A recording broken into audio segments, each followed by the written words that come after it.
Hey, what's up, guys? I don't do a lot of these videos, but I was thinking about something that I done. A lot of people think's pretty neat. Thought it might help somebody out. So, in my garage, never mind the mess in here. I have. Let me turn you around here.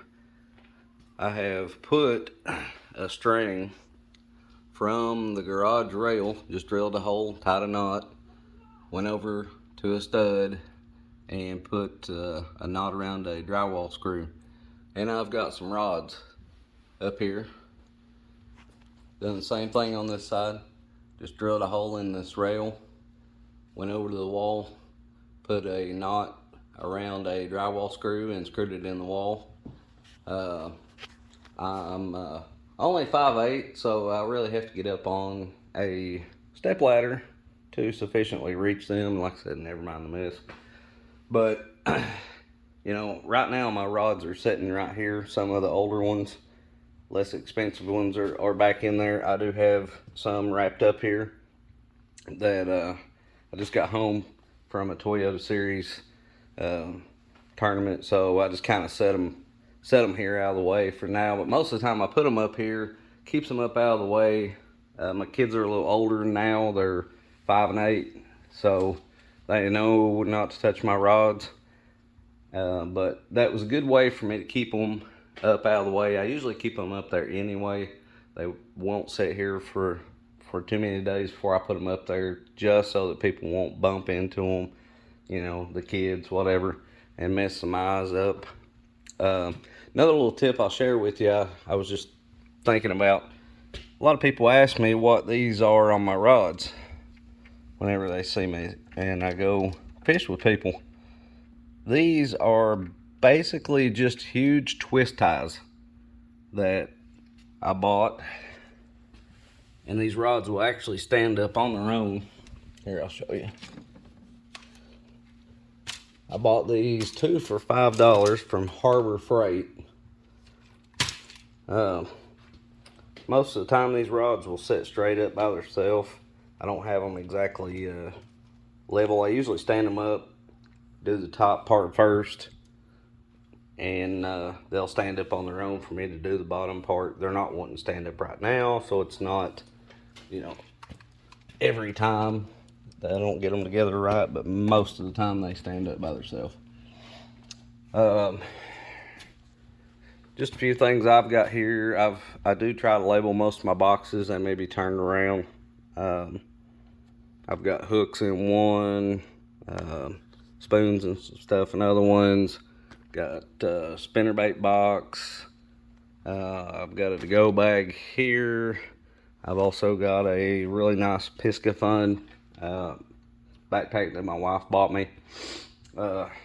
Something else I'll recommend to you is when you come home from a wet tournament like the one I just come home from, try to hang your suit up to dry. It'll keep it kind of, keep it from molding, mildewing, stinking real bad, stuff like that.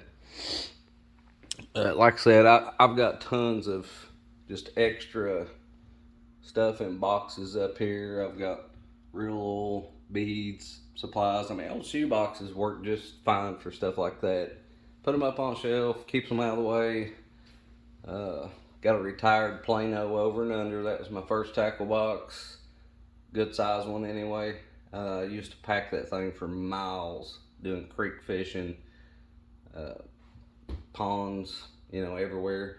And finally, I retired it and ended up getting that bag. And I also suggest that you keep a lot of your reel boxes. Now, I don't have some of the older reels that I still use all the time that are like 20 something years old. I don't have those boxes, but I like to try to keep the boxes. That way, if you ever decide to sell the reel, if you don't like it after 2, 3, 6 months, or you decide to pick up a better, newer model, you can sell the box, sell it better with the box. No matter if you sell it to an individual or sell it on eBay, you've got the box. A lot of times it shows you, a lot of information on the package, on the inside of how to oil it. Tells a lot of information about customer service phone number, tells what gear ratios and stuff on the sides of them. You look at boxes, but people like to have the box whenever they get a used product. They like seeing that you've kept the box, try to keep it in good shape and stuff. So think I got enough fishing gear. I mean, boxes full, bags full. Got another rain suit down here, bags full of stuff down here. I've got probably 4 huge J-Bros boxes full of stuff in my vehicle. I keep those with me at all times. Fishing stuff in here, some cheap baits that I bought to modify, do some things with, try out, buy them on clearance, $1 a piece, a couple bucks anyway. But yeah, most of the stuff on that shelf, except for a couple of tools there, most of that stuff is all fishing stuff, and then the kids have taken over a little bit on my other shelf. But yeah, most of this stuff up here is fishing related stuff. So anyway, just wanted to make a quick little chit chat video and say hi, talk about something, and catch you next time.